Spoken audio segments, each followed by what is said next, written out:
Bonjour à tous et bienvenue sur notre chaîne. Aujourd'hui, nous allons nous pencher sur un sujet brûlant. L'accord entre la France et le Danemark concernant la livraison de plusieurs centaines de missiles solaires Mistral 3. Cet accord a été signé lors de la visite d'État du roi Frédéric X à Paris. Et il a des implications significatives pour la défense européenne.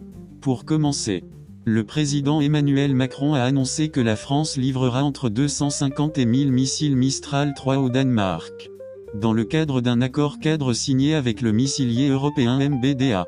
Bien que le montant du contrat n'ait pas été précisé, cet accord s'inscrit dans un contexte où le Danemark, récemment, a alloué près de 7 milliards d'euros supplémentaires à sa défense.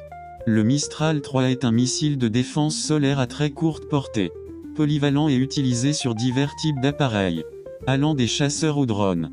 Ce missile a déjà suscité l'intérêt de plusieurs pays européens, puisque 8 d'entre eux, dont la France et le Danemark, ont signé un accord en juin 2024 pour son acquisition commune.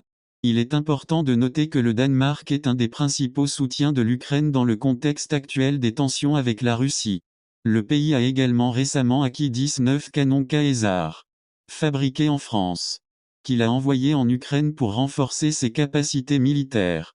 Dans ce cadre, le ministre danois de la Défense a souligné le besoin urgent de systèmes de défense anti-aérien, d'où l'importance de cet accord avec la France. Emmanuel Macron a profité de cette occasion pour plaider en faveur d'une plus grande souveraineté européenne en matière de défense. Il a insisté sur la nécessité de produire en Europe et d'acheter ensemble et européen.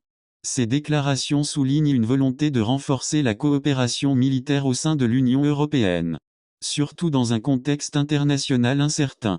En conclusion, cet accord entre la France et le Danemark représente non seulement un renforcement des capacités de défense danoises, mais aussi un pas vers une plus grande coopération européenne en matière de sécurité. Nous suivrons de près l'évolution de cette situation et ses implications dans le paysage géopolitique européen. Merci d'avoir regardé cette vidéo. N'oubliez pas de vous abonner et de laisser vos commentaires ci-dessous. Qu'en pensez-vous? Cet accord va-t-il renforcer la sécurité en Europe? À bientôt pour de nouvelles analyses.